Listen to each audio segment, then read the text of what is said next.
18 horas. Notícias de Manaus, Amazonas, Brasil e do mundo. Agora na Mix. 6 horas 2 minutos, você no melhor Mix do Brasil, começando mais uma edição do programa 18 horas. Oi, Karime, Leão. Oi, Carlão, muito boa noite. Boa. Obrigada pela sua companhia. Você sintonizado aqui em 100,7. Estamos juntos mais uma vez até às 7 da noite aqui no 18 horas. Mix. Vamos aos destaques do programa 18 horas de hoje, segunda-feira. Governo do Amazonas arrecada 3,4 bilhões de reais a mais nos 7 primeiros meses de 2022 e deputados afirmam que serviços públicos não melhoram. Ministério Público Federal cobra do governo do Amazonas merenda escolar adequada para os indígenas e população tradicional. Começou nesta segunda-feira a coleta de dados para o Censo Demográfico 2022 do IBGE. Fundação de Vigilância em Saúde do Amazonas investiga 4 casos suspeitos de varíola dos macacos no estado. 6h03, você no melhor Mix do Brasil, começando mais uma edição do programa 18 horas. Os destaques desta segunda-feira, dia 1º de agosto de 2022, você confere a partir de agora. Vamos juntos com você até às 7 da noite, mais uma edição do 18 horas aqui no melhor Mix do Brasil. 18 horas. Olha, começamos a semana anunciando uma nova medida que traz insegurança para a economia do Amazonas. O governo federal anunciou a redução de 35% do imposto sobre produtos industrializados, o IPI. O novo decreto é uma tentativa do governo federal de resolver a questão jurídica e política sobre o IPI. A questão é que desde fevereiro deste ano, quando o presidente assina decretos reduzindo o IPI sem resguardar o modelo da Zona Franca de Manaus.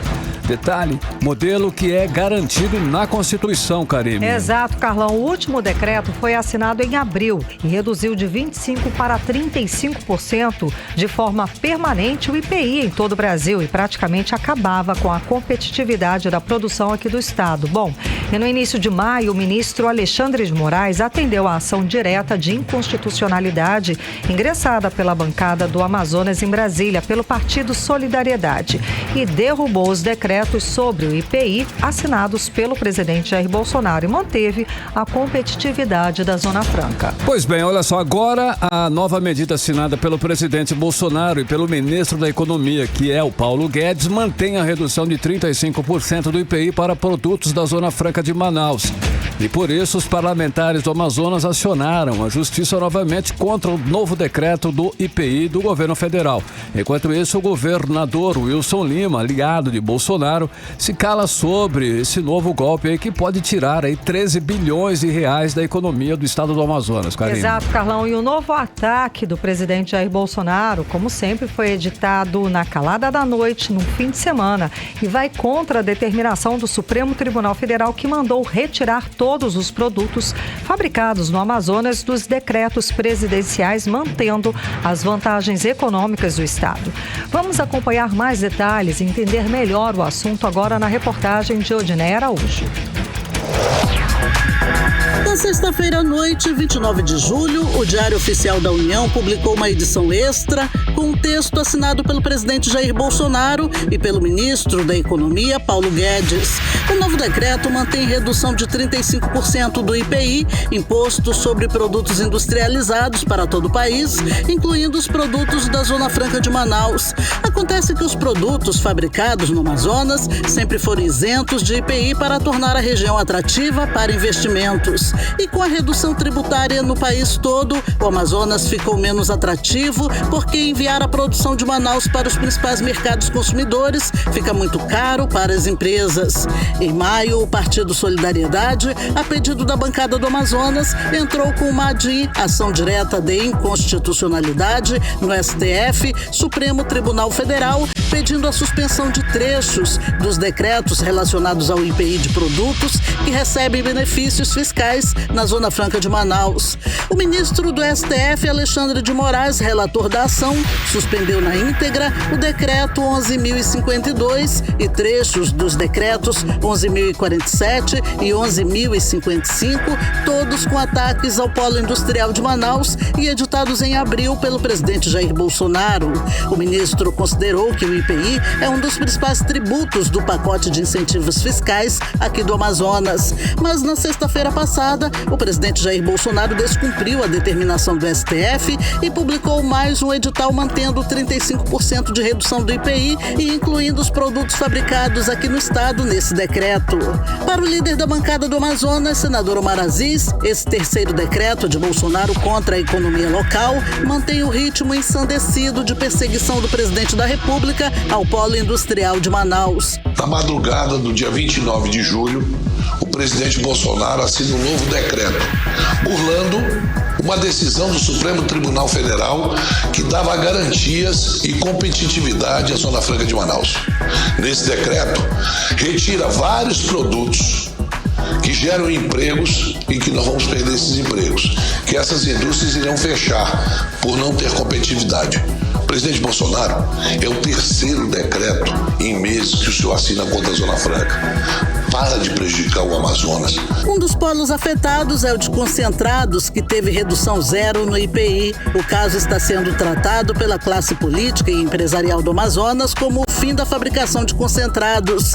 Fabricantes como a Coca-Cola se beneficiam com a alíquota menor de IPI e com a decisão de Bolsonaro, essas empresas passam a não ter crédito, ou seja, pagam mais imposto e perdem o principal incentivo para operar no Amazonas, conforme o deputado federal Marcelo Ramos. Acontece que o decreto manteve a redução em notebooks com tela acima de 15 polegadas, terminais de autoatendimento, resinas plásticas e também concentrado de refrigerante. E é por isso que eu estou aqui, porque o faturamento desses 4 setores significa 13 bilhões de reais.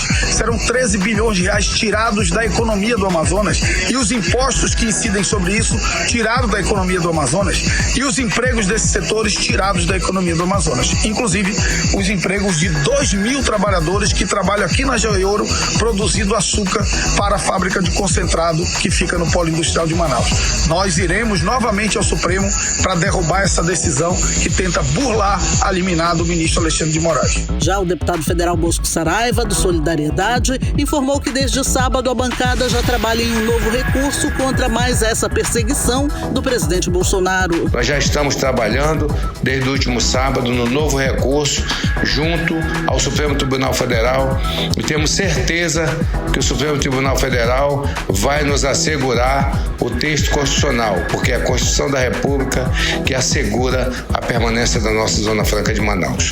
Enquanto a bancada do Amazonas se mobiliza contra mais esse ataque do governo federal contra a Zona Franca de Manaus, o governador do Amazonas, aliado de Bolsonaro, mais uma vez permanece calado. Até o fechamento da reportagem, nenhuma nota sequer tinha sido publicada por Wilson Lima, que pretende se reeleger com apoio de Bolsonaro para governar o Amazonas por mais 4 anos.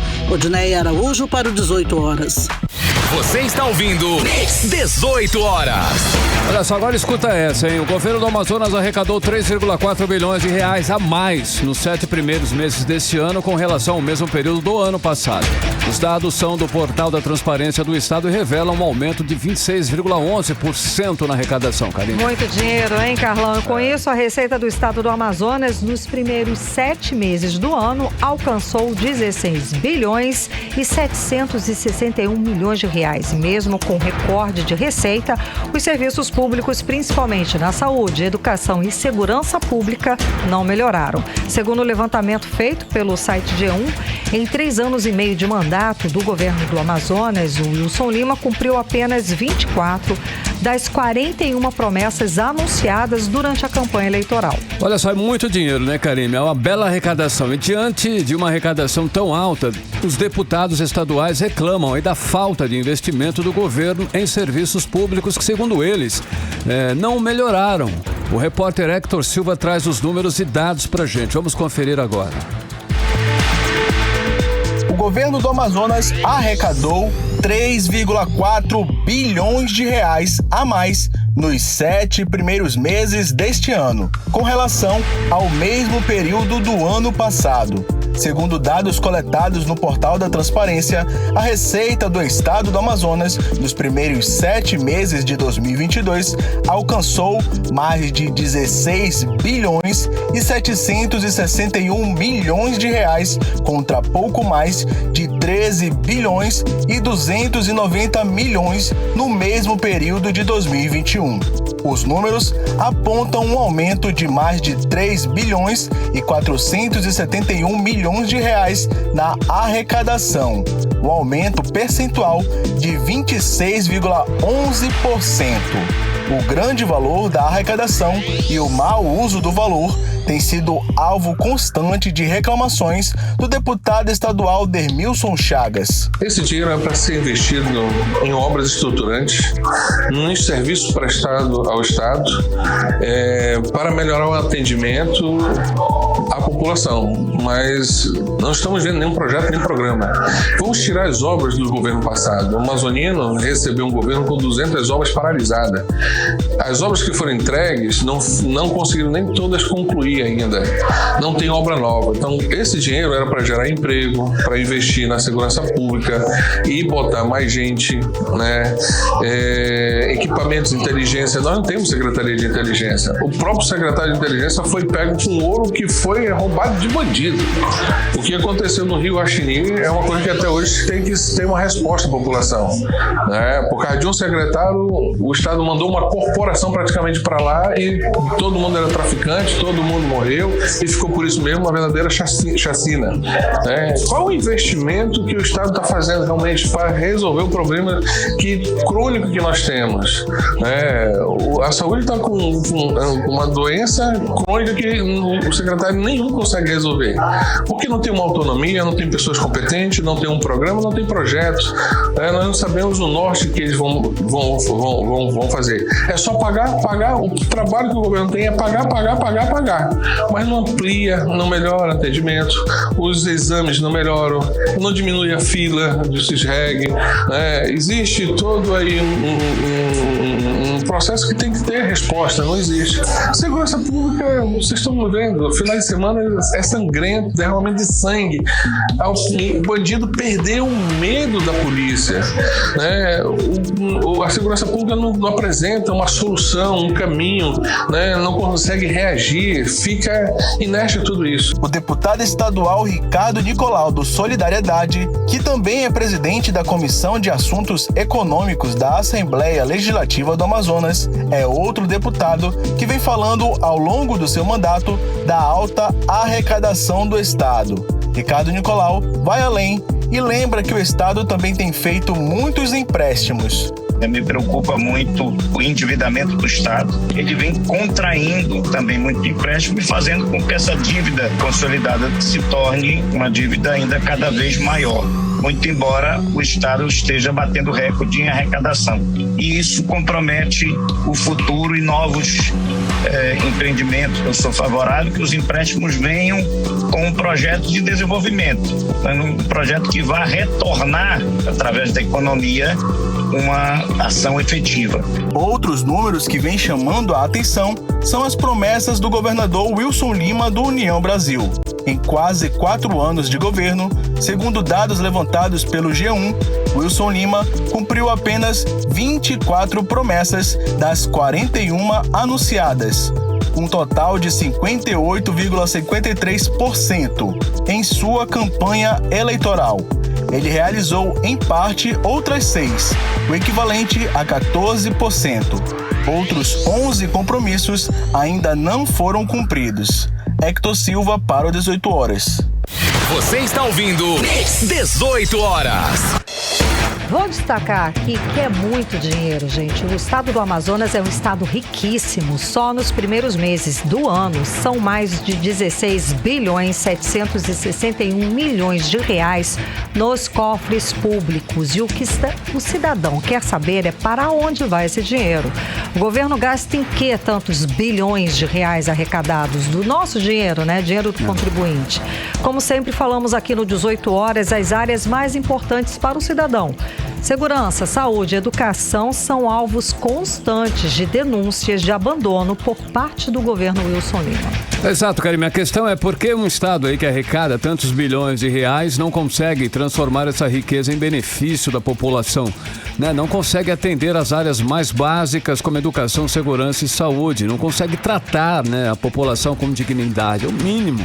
Não consegue aplicar esse dinheiro para desenvolver, né, o Estado como um todo, né? E aí é que deveria ser, porque cadê o plano de governo para o desenvolvimento do Estado, do Amazonas? É preciso que se tenha uma política pública, ou deveria se ter uma política pública de desenvolvimento e não uma política assistencialista que distribui dinheiro sem desenvolver a economia do Estado. Afinal, são mais de 16 bilhões de reais arrecadados pelo governo Wilson Lima só esse ano, e a população não recebe em troca os benefícios que deveria, simples assim. E onde estão, né, esses benefícios? Onde estão esses gastos, né? Onde estão sendo gastos esses bilhões? Que não aparecem, né, em lugar nenhum. As denúncias e ações da justiça revelam que esse dinheiro não é realmente gasto na segurança, na saúde nem na educação. Mostramos essas questões aí quase que diariamente. Não é gasto, pelo menos satisfatoriamente, não é gasto. Exato. Mesmo. Fica faltando, fica devendo ali nesses quesitos aí. Enquanto isso, a máquina de propaganda aí não falta nada. O governo do Amazonas não para, entendeu? Tá tudo certo lá. A gestão de Wilson Lima vai fechar os 4 anos com um recorde histórico de gasto com publicidade e propaganda. Foram 467 milhões, né, de reais aí nessa pasta aí. Só propaganda, exato. Só nessa pasta aí a gente vê cadê a prioridade do gasto, que eu tenho certeza que você que está nos ouvindo não acha tão necessário gastar e investir tanto em publicidade e em propaganda do que na área da saúde, por exemplo. E as denúncias refletem justamente essa falta de prioridade do governo Wilson Lima no gasto do dinheiro público. São profissionais da educação, da saúde e da segurança que estão sempre reivindicando o pagamento de direitos trabalhistas e que só conseguem algum avanço quando entram na justiça. Segundo os representantes dessas categorias, simplesmente não existe diálogo com a gestão Wilson Lima. Mix. Agora em Manaus, 6h18. Vamos para Brasília conversar com o nosso correspondente, o jornalista Carlos Eduardo Matos. Carlos Eduardo, boa noite. Cadu, já temos aí a vice da candidata Simone Tebet, vai ser a senadora Mara Grabili. É isso mesmo? Vamos ter uma chapa 100% feminina nessa disputa presidencial. Cadu, boa noite. Boa noite, Karime. Boa noite, Carlão. Boa noite a todos. Tudo indica que sim, Karime. Mara Gabrilli é do estado de São Paulo, senadora pelo PSDB, e foi a indicação do partido em substituição à indicação do senador Tasso Gereissati, que de última hora recusou o convite da senadora Simone Tebet para ser vice na chapa. Mara Gabrilli é tetraplégica, e como parlamentar vem desempenhando um grande trabalho em defesa das pessoas com deficiência e em defesa das mulheres, Karime. Essa ideia de chapa 100% feminina pegou tão bem, Karime, que agora elas estão brigando para compor a chapa. E a gente falou aqui no 18 horas que o nome mais quente na semana passada era da senadora Elisiane Gama, do Partido Cidadania do Estado do Maranhão. Mas aí o PSDB não concordou com a indicação e hoje indicou Mara Gabrilli. E tem outro nome rondando essa disputa, Karime, que é da ex-prefeita de Caruaru, do estado do Pernambuco, Raquel Lira, também do PSDB. Mas ela foi apresentada nesse fim de semana como pré-candidata ao governo pernambucano, mas não tem nada certo.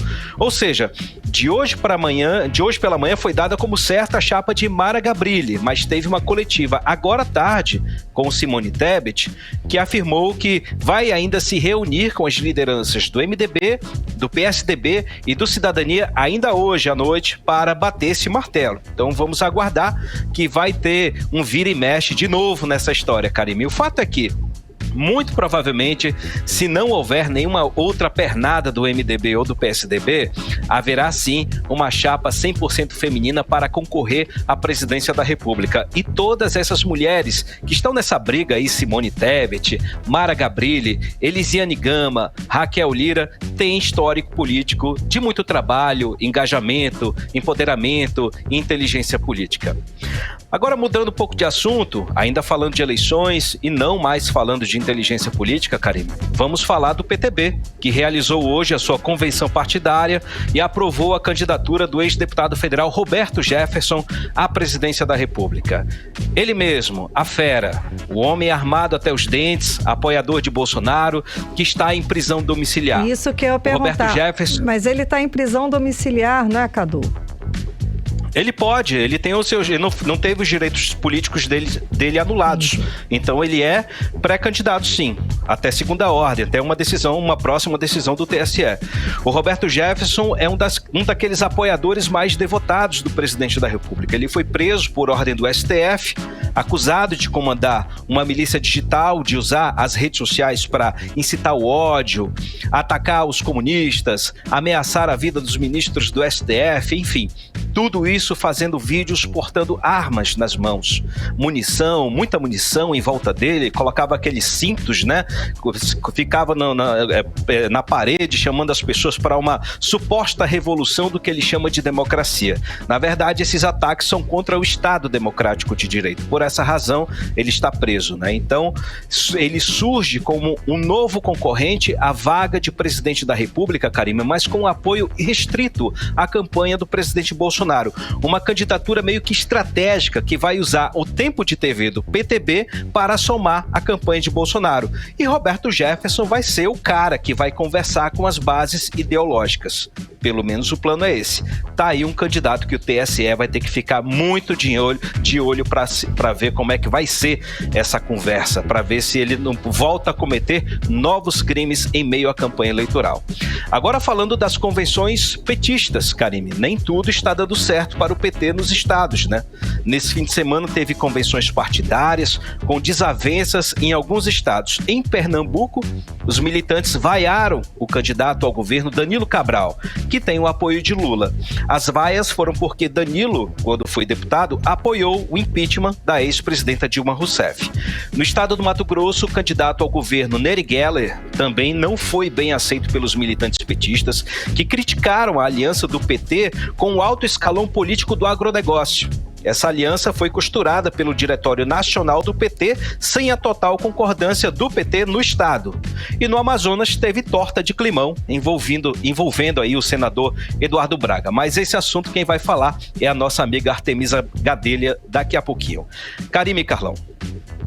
Ricardo, olha só, depois do recesso, tanto a Câmara quanto o Senado vão agora agilizar a votação de medidas provisórias para regulamentar o teletrabalho. Bacana, hein? Flexibilizar regras trabalhistas. E aí, tem detalhes? Carlão, nem tão bacana assim, tá bom? Esse recesso parlamentar acabou e o Congresso Nacional retoma as atividades com força total por dois motivos. Primeiro, votar as matérias que vão trancar a pauta, ou seja, aquelas que têm prazo legal para serem votadas. Caso contrário, vão impedir o parlamento de votar outras matérias. E segundo, todo mundo está de olho nas eleições, mas é importante votar tudo agora para lá na frente ter tempo para se concentrar na campanha política que se avizinha. O Congresso Nacional tem na pauta 13 vetos presidenciais para serem apreciados, mas a gente destaca, Carlão, o veto do presidente Bolsonaro à gratuidade da bagagem aérea. A gente acompanhou a odisseia que foi a votação dessa matéria e o presidente foi lá e cortou as nossas esperanças. Mas aí foi o Congresso Nacional vai analisar novamente a pauta e tudo indica que essa semana deve derrubar o veto presidencial. Excelente notícia aí para quem está se programando aí para viajar até o fim desse ano. Mas, como nem tudo são flores na vida de todos nós brasileiros, as operadoras aéreas já estão se manifestando, ameaçando reajustar o preço das passagens, caso a bagagem gratuita seja promulgada pelo Congresso Nacional. Já na Câmara dos Deputados, já tem 22 medidas provisórias a serem votadas.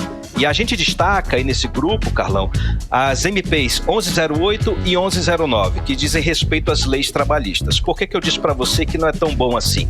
A 1108, ela regulamenta as atividades de teletrabalho no Brasil.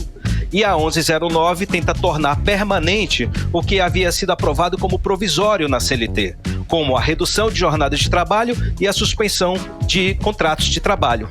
Ou seja, durante a pandemia foram tomadas várias medidas para preservação de trabalho, inclusive suspender contratos. Agora, pós-pandemia, a pandemia, na visão do governo, acabou, mas os parlamentares querem manter essas medidas de suspenderem contratos. Ou seja, tornar aquilo que era provisório já permanente, alegando a manutenção da crise. Outra medida provisória editada pelo Poder Executivo que entrou nessa fila aí é a MP 1130, que abriu crédito extraordinário de 27 bilhões no orçamento público para o pagamento adicional do Auxílio Brasil. A gente falou aqui na semana passada que para aprovar, para que esse dinheiro de R$200 seja pago para as pessoas do Auxílio Brasil, esse adicional de 200, é preciso passar pelo Congresso Nacional. Então está chegando, o governo já editou, já encaminhou para o Congresso e vai para a votação. Agora está a critério aí das lideranças políticas de dizer quando vai ser a apreciação e votação dessas matérias. Ou seja, vai ser um trabalho que vai durar a semana inteira e provavelmente avançar para outra semana.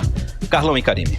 Cadu, para finalizar, em meio a tanta polêmica, o ministro Alexandre de Moraes converteu a prisão do youtuber bolsonarista, o Ivan Rejane, em prisão preventiva. Cadu, conta pra gente mais detalhes, o que significa isso?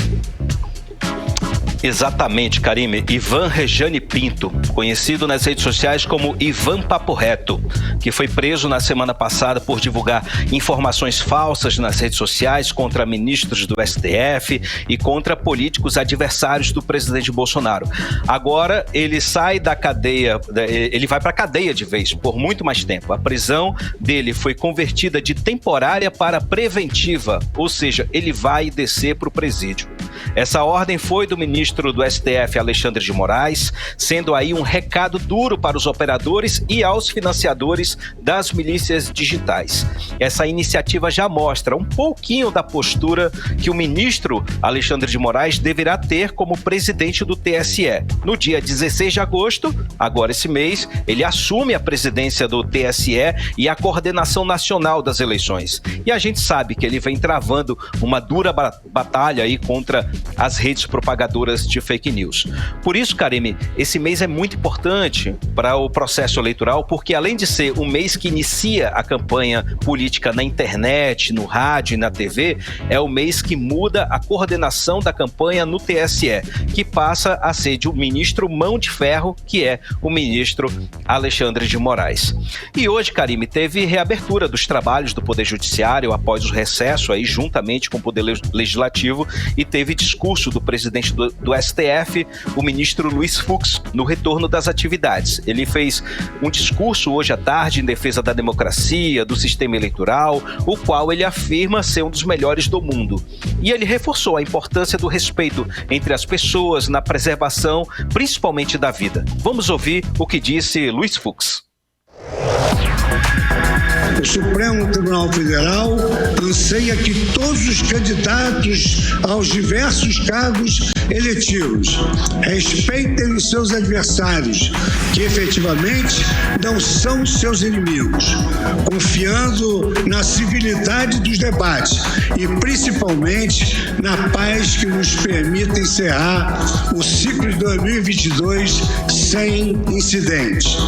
É que a despeito de nossas ricas e salutares diferenças de ideais, opiniões e perspectivas, somos um só povo e um só país. 18 horas.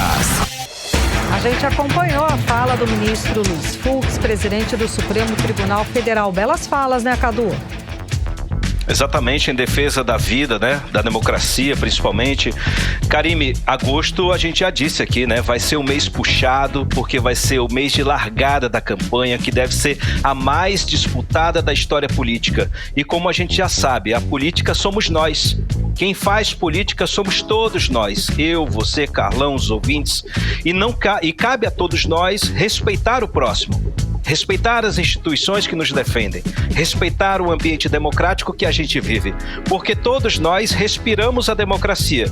Muita gente não se deu conta, mas ela é o nosso maior trunfo. É importante ratificar isso daí.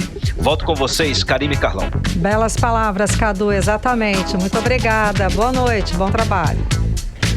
Saúde, sabedoria e coragem. Tchau, tchau. Um beijo pra vocês. Tchau, tchau. Valeu, Cadu. 6h31. 18 horas. Olha só, o Ministério Público Federal cobrou que o governo do Amazonas apresente no prazo de 10 dias uma chamada pública para comprar merenda escolar que contemple povos tradicionais como indígenas, ribeirinhos, extrativistas e quilombolas.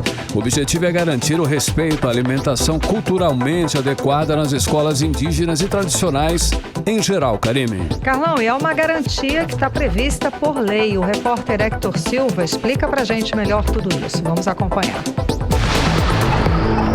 O Ministério Público Federal deu um prazo de 10 dias para que a SEDUC, Secretaria de Educação do Estado do Amazonas, encaminhe informações ao Ministério Público Federal sobre o lançamento de chamada pública diferenciada para a aquisição de itens da merenda escolar que contemple os povos tradicionais indígenas, ribeirinhos, extrativistas e quilombolas, com o objetivo de garantir o respeito à alimentação culturalmente adequada nas escolas indígenas e tradicionais em geral.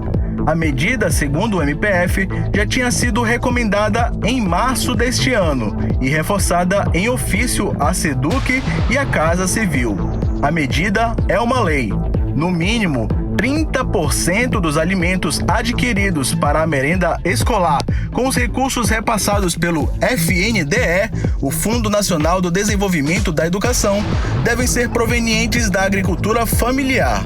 De acordo com a lei, os alimentos também devem ser adequados à cultura destes povos e não enlatados e processados em geral, como o Ministério Público Federal diz estar ocorrendo ainda hoje em grande parte das escolas indígenas e dos povos tradicionais.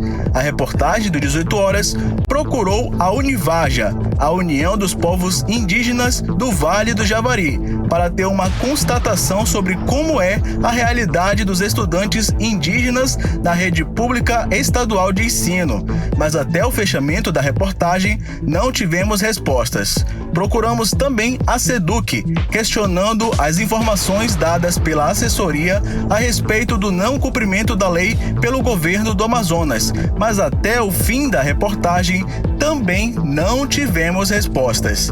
Hector Silva para o 18 Horas. Você está ouvindo 18 Horas.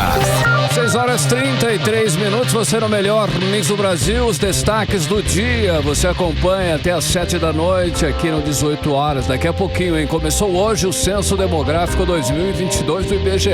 Esse é o nosso assunto em instantes. 18 Horas.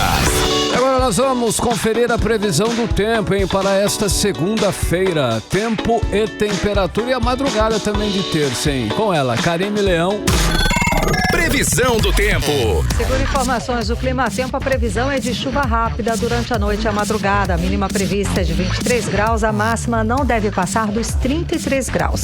A umidade relativa do ar fica entre 45% e 88% e as chances de chuva são de 67%.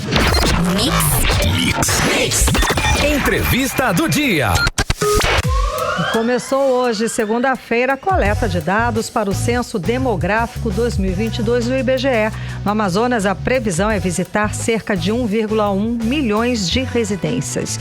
O censo faz um amplo levantamento de dados sobre a população brasileira e permite traçar um perfil socioeconômico do país. E para falar mais sobre o assunto, vamos conversar com o superintendente do IBGE aqui do Amazonas, José Icleson Mendes. Falei certinho, né? Boa noite, seja bem-vindo aqui ao 18 Horas. Então, o último censo realizado foi em 2020. Na sua opinião, essa demora entre um e outro, agora para 2022, isso tem algum tipo de consequência?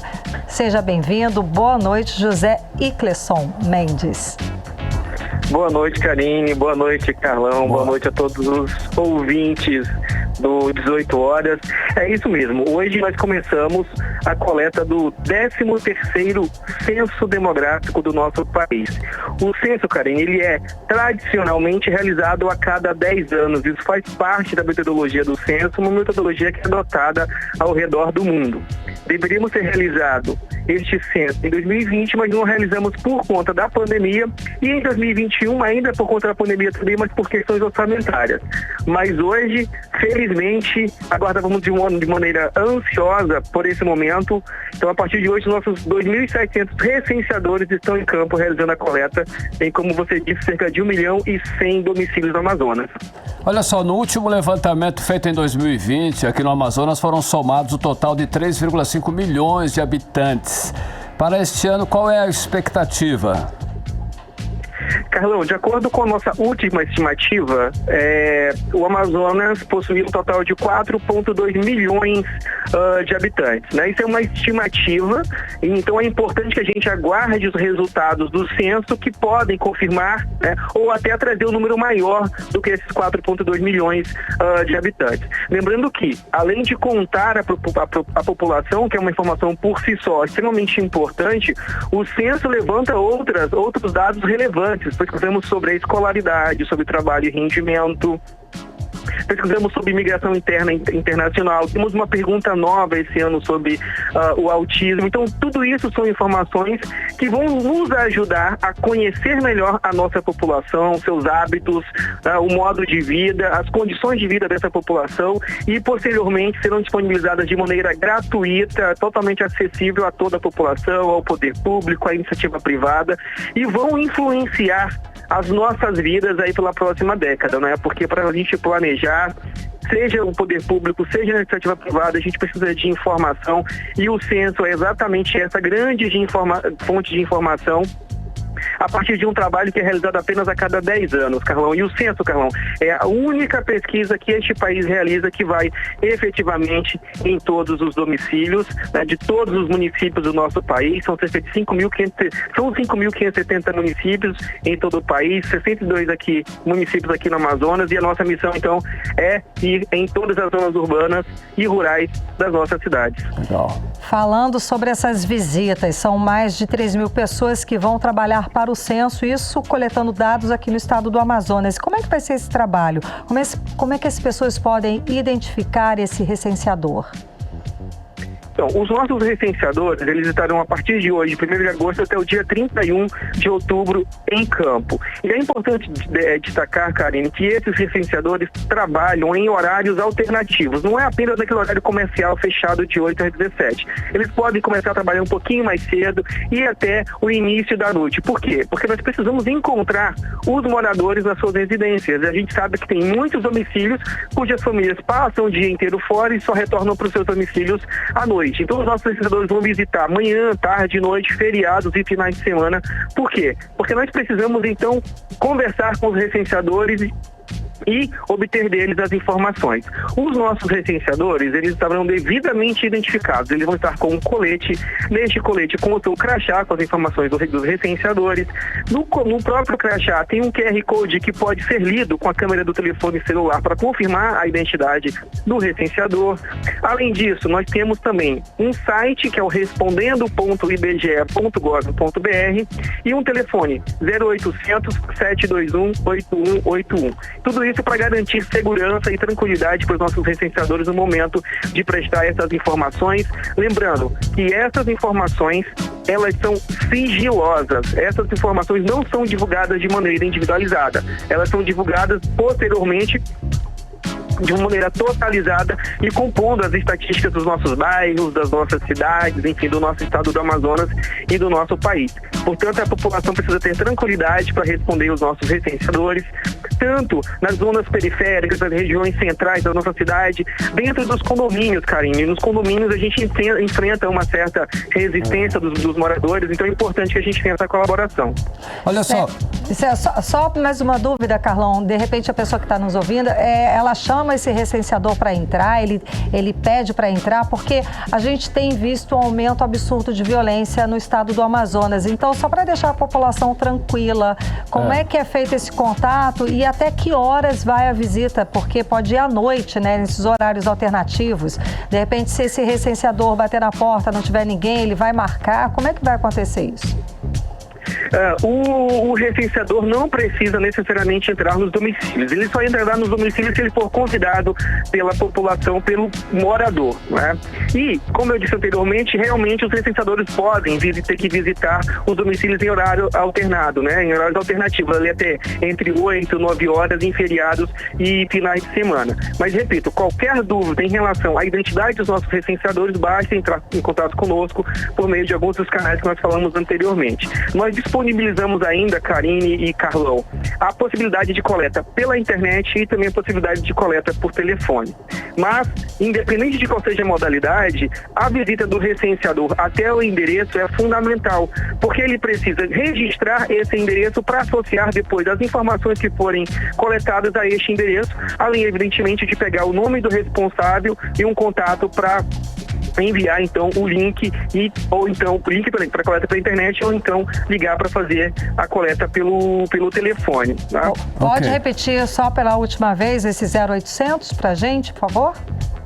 Claro, o telefone é o 0800 721 8181, ou então o site, que é o respondendo.ibge.gov.br. E assim a nossa população, os moradores da nossa cidade, do nosso estado, poderão fazer então esse exercício de cidadania, que é responder o Censo Demográfico 2022 e se fazer representar por meio das estatísticas oficiais. Karine, Carlão. Ok, olha só, você falou aí que essas visitas elas já vão acontecer em vários horários, né? Inclusive à noite. Agora, é claro que tem um limite. E a gente sabe que a maioria das pessoas, elas não estão com frequência em casa. Quantas visitas serão feitas, por exemplo, para você confirmar? Porque você pode ir lá 2, 3 vezes e não encontrar ninguém. Como que é essa situação? O procedimento da metodologia da coleta, Carlão, requer que os nossos recenseadores visitem os domicílios pelo menos 4 vezes. Sim. Né, antes de encerrar as suas tentativas. Em horários alternados, é claro, né? Em horários alternados e em dias alternados. Isso mesmo, Carlão. Muito obrigado. E se ele não conseguir, ele vai deixar no domicílio, colocar ali por debaixo da porta, uma folhinha de recado em que vai ter o nome dele e um telefone para que o morador entre em contato pelo WhatsApp ou ligue por telefone para agendar o melhor horário para realizar as entrevistas. Se o recenseador não conseguir, depois os nossos supervisores vão retornar nesses domicílios para tentar então realizar a coleta do censo demográfico. Fazer um plantão lá. 24 horas. É quase isso, Carlão. É quase um plantão para garantir que a gente registre todo mundo, recensie toda a população. E essa é a finalidade, né? Muito que bem. Realmente a gente consiga levantar esses números. Para finalizar, como o senhor avalia que a pandemia mudou o perfil do amazonense? Assim, a gente teve muitas mortes de chefes de família, tivemos muito desemprego, temos aí um impacto negativo para a renda das famílias amazonenses, o endividamento. O senhor, como é que o senhor avalia que a pandemia mudou a figura da população aqui no Amazonas? Karine, a gente precisa aguardar os resultados do censo começarem a serem divulgados, primeiro para que a gente possa avaliar de que maneira que se comportou a nossa sociedade entre 2010, que foi o último censo, e 2022, não é o censo que a gente está realizando nesse momento. Nós temos observado, por outros estudos, por outras pesquisas realizadas pelo IBGE, um aumento, né, no desemprego das pessoas durante o período de pandemia, um empobrecimento das pessoas, mais pessoas entrando ali com insegurança alimentar.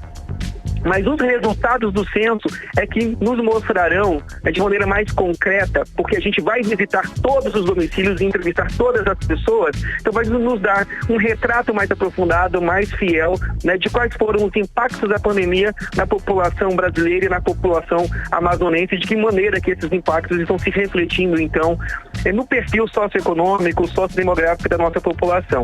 Lembrando que a gente já tem observado, né, desde o último censo demográfico 2010, um maior envelhecimento da população brasileira, porque a gente tem aí as famílias tendo cada vez menos filhos, então a base da nossa pirâmide etária, ela está se estreitando e o topo dela está se alargando, né, onde a gente tem as pessoas de maior idade. Isso por si só é uma informação que é importante, porque reflete na questão da mão de obra, aí reflete nas necessidades de políticas públicas, por exemplo, tanto para a profissionalização dos nossos jovens e adolescentes, como também para os cuidados com a saúde dos nossos idosos. Tá ótimo. Muitíssimo obrigada pela sua participação, conversando com a gente hoje aqui no 18 Horas. Eu que agradeço a audiência, a participação no programa, no 18 horas, agradeço a audiência de todos e faço um convite para que a população responda aos nossos recenseadores, porque essas informações são essenciais para todos nós. Ok, muitíssimo obrigada. Boa noite, bom trabalho. Boa noite. Tchau, tchau. Conversamos com o superintendente do IBGE no Amazonas, José Icleson Mendes. 6h46, você no melhor mix do Brasil. 18 horas. Olha só, a Fundação de Vigilância em Saúde do Amazonas confirmou no último domingo que está investigando 4 casos suspeitos de varíola dos macacos em todo o Amazonas, Karime. E o repórter Hector Silva traz as informações pra gente. Vamos acompanhar. Subiu para 4 o número de casos suspeitos de varíola dos macacos no Amazonas, a doença conhecida como monkeypox. Segundo a Fundação de Vigilância em Saúde do Estado, os 4 casos estão em investigação. Todos são homens entre 20 e 45 anos. 2 desses homens não tiveram registro de viagem recente ou contato com estrangeiros. Segundo o secretário estadual de Saúde, Anwar Samad, os casos preocupam, já que o vírus está se manifestando em vários lugares da América do Sul e em outros continentes. Também é uma doença que está espalhando aí no mundo. Apesar da transmissibilidade baixa, é um vírus que é endêmico em alguns países da África, sobretudo na África Central, República do Congo, por ali.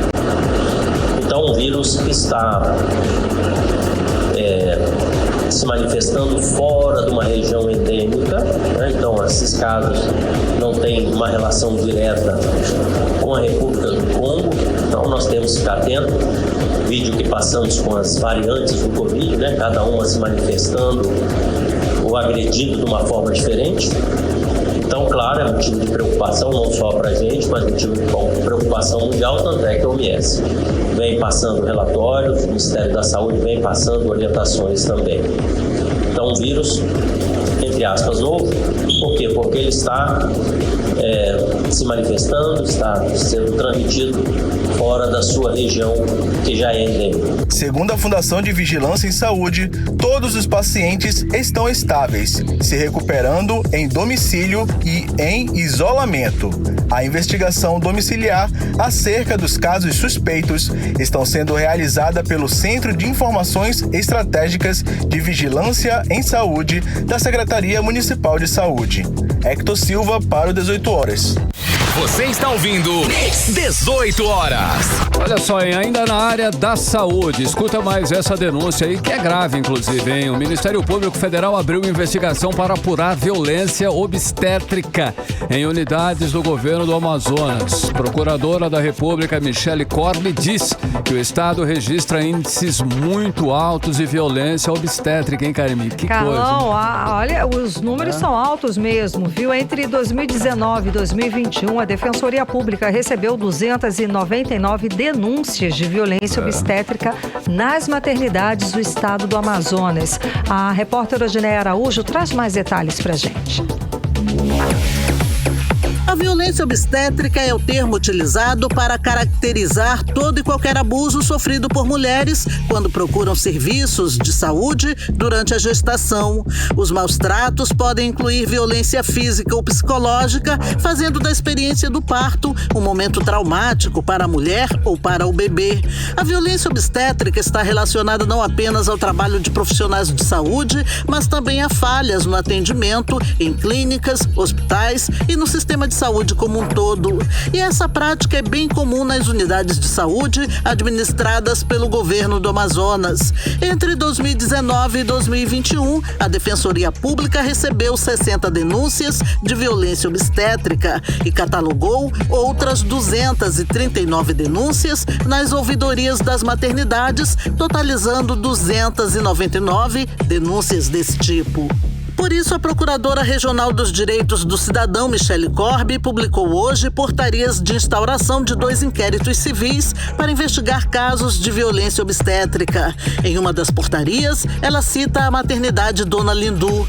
No mês de junho, a Procuradora entregou ao Governo do Estado uma recomendação conjunta com os Ministérios Públicos Federal, Estadual e de Contas, além da Defensoria Pública do Amazonas. A Procuradora da República, Michele Corbi, conta que o documento foi entregue à Secretaria de Saúde do Estado com recomendações ao governo do Amazonas para que tomasse providências com relação aos altos índices de violência obstétrica registradas nas maternidades do Estado. A recomendação conjunta foi entregue ao governo do Estado no dia 20 de junho.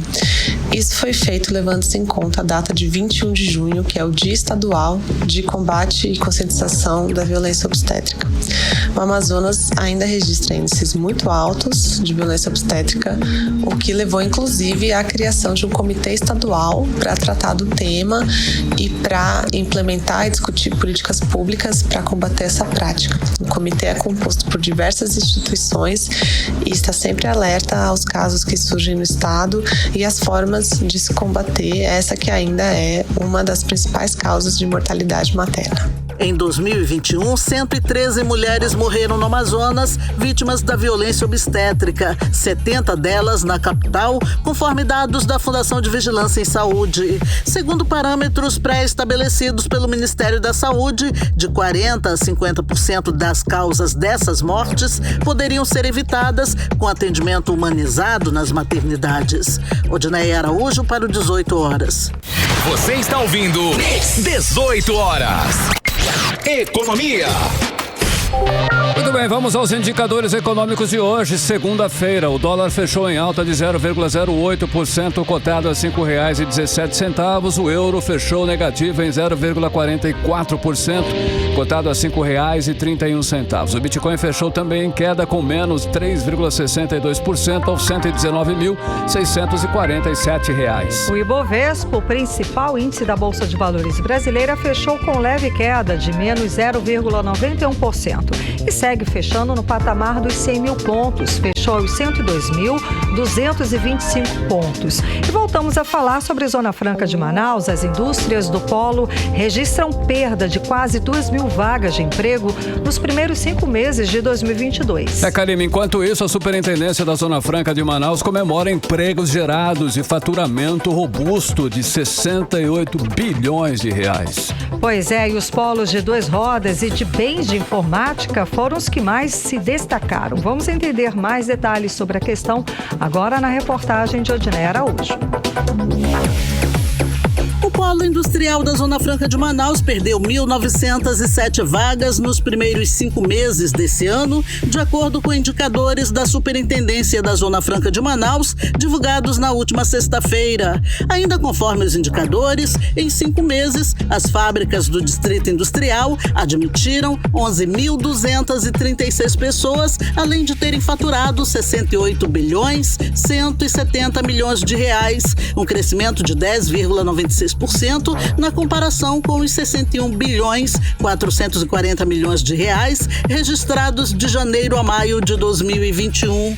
Os números foram comemorados pelo superintendente da Suframa, Algacir Poulsin. Nós temos valores bastante robustos de faturamento com mais de 68 bilhões de reais, o que significa praticamente 11% acima do mesmo período do ano passado. Como destaques, nós temos o polo de 2 rodas e o polo de bens de informática, todos dois com dados superiores a 30% comparativos ao ano passado.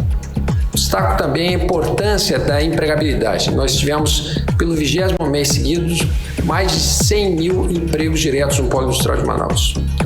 E nós vemos com um futuro bastante promissor, já que pela sazonalidade, o segundo semestre sempre ele é bastante positivo pelos inúmeros atos e fatos que ocorrem no segundo semestre. Particularmente esse ano nós teremos a Copa do Mundo, o que deve motivar também o polo de eletroeletrônicos. Mas o que a Superintendência da Suframa não destaca é que enquanto 11 mil novos trabalhadores foram contratados no polo industrial de Manaus, foram demitidos 13.143 trabalhadores, ou seja, quase 2.000 pessoas.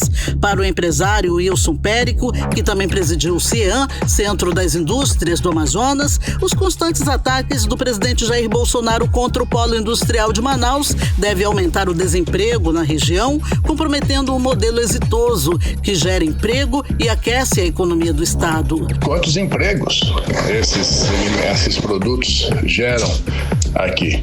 Porque se gerar só 60% dos empregos, também não nos atende. Aliás, se gerar 90% dos empregos, não nos atende. Vão ser mais de 10 mil pessoas que perderão os empregos e a gente não pode aceitar isso de forma tranquila, não. O 18 Horas tentou obter mais informações sobre o desemprego no polo industrial de Manaus com o Sindicato dos Metalúrgicos, mas até o fechamento da reportagem, eles não enviaram resposta.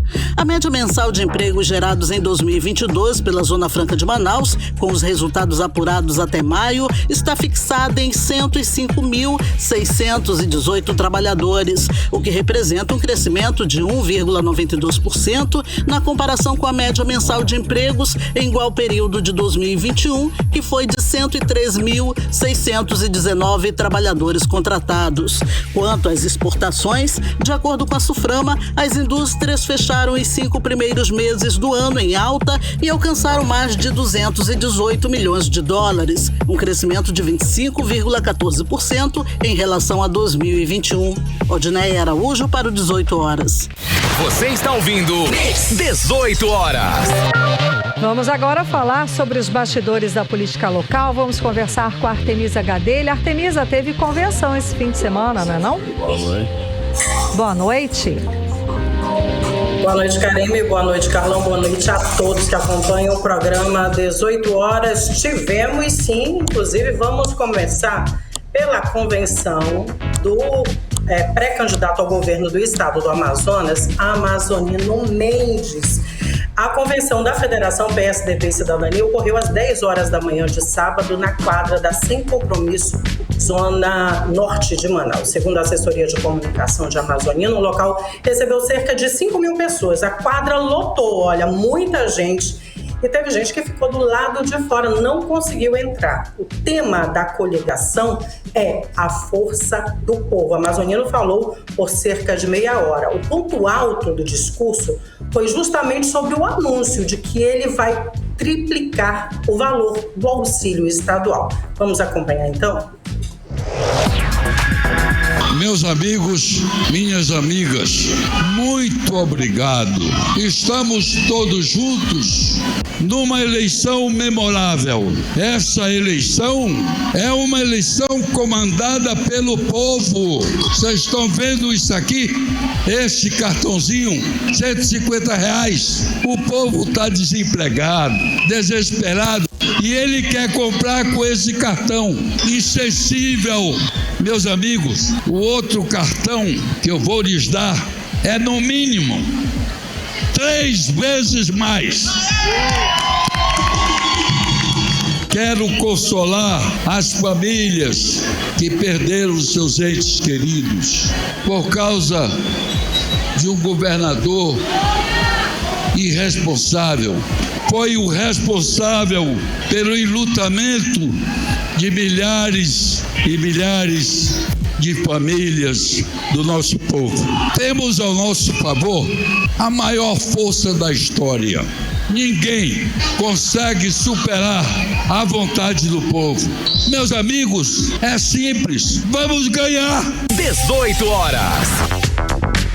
Bom, ouvimos então o pré-candidato ao governo do estado do Amazonas, Amazonino Mendes. O vice foi confirmado, como nós dissemos na sexta-feira. Humberto Michili será o candidato, né, a vice de Amazonino, e ainda também para o Senado, Arthur Neto. Karime Carlão. Obrigada pelas informações, Artemisa. Boa noite, bom trabalho.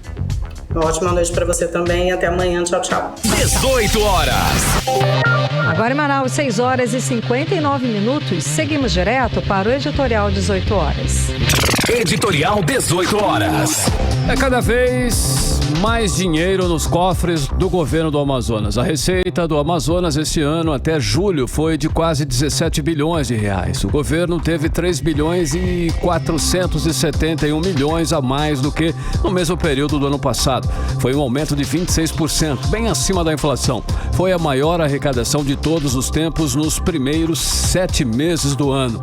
Desde o início da atual gestão, o governo do Amazonas já arrecadou 84 bilhões e 851 milhões de reais. A previsão é de que até o final da gestão chegue a quase 92 bilhões. São recursos que nenhum outro governo teve. Mas sempre fica a pergunta: onde foi parar tanto dinheiro? No momento em que o Estado continua sendo notícia nacional por falta de segurança pública e problemas graves na saúde. 18 horas. 7 em ponto, Karime, finalizando mais uma edição do 18 horas. Boa noite. Boa noite, um beijo, até amanhã. Até amanhã, continue bem, continue em 100,7. Você ouviu 18 horas. As notícias do Brasil e do mundo. De volta amanhã.